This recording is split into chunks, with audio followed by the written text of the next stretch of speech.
Hey, Jasmine. So you and I are going to get to know each other a lot because you are in two of my classes. Poor girl, you're probably going to get sick of me. Anyway, so through Dickinson, this is how I do my feedback. Generally, I just write things out, but we're trying something new. So you are the lucky one that gets to see it both schools. Okay, so I absolutely love Laura Ingalls Wilder as well. And like her series, I've read all the books maybe twice. Like I told in my intro, was kind of like I did. I had a big connection to the Long Cold Winter, and that was one of my favorite books of this. And I love the connection that you made with you and Jordan and Laura and Mary, and how you kind of fit into those roles. So I really appreciated this.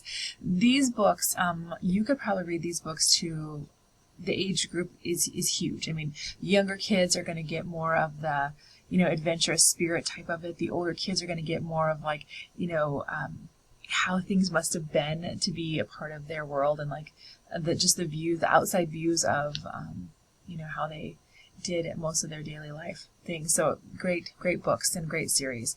And so sometimes with these books, sometimes it might be best if you were reading this to a classroom, or if they were reading it on their own, to start like you read the first chapter to them and you kind of get them into it, and then once you get them into it, just kind of let them finish the rest of it, because some of these are just hard not to fall in love with. So I did find two kind of cool things that might help you out for teaching these kind of books in your classroom. One is it's off the littlehousebooks.com, and it's just a website, and it talks about different things that you could do with your classroom. So me and workbook or worksheets, it's not my thing, but definitely if you needed something, there's word scrambles, word searches. But this one right here, the classroom activity guide, isn't terrible. So you can definitely check that out. And if you were going to teach that book, it would be something that you could definitely download. It's all for free. And the recipes I thought were kind of great. And so if you wanted to do something with your classroom and just, pancakes or dried applesauce, I mean, that would be kind of a hands-on thing that students would really like.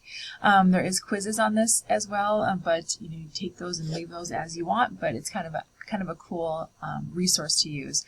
Another website that I'm going to show you is a little bit more educational. This is the PBS Master Series, and it's videos about biographies of the authors. So this would be more of like Laura Ingalls Wilder biography, than her stories. But we all know her stories are kind of a snapshot of the biography, so that was kind of fun. I have not watched the entire hour and a half of this. I've watched the first chunk of it, and it was good. But generally anything that PBS does is pretty quality. So that's where I stopped. But it was kind of a fun thing. So great books, great choice, great paper. I appreciate you doing that. And I will see you in class.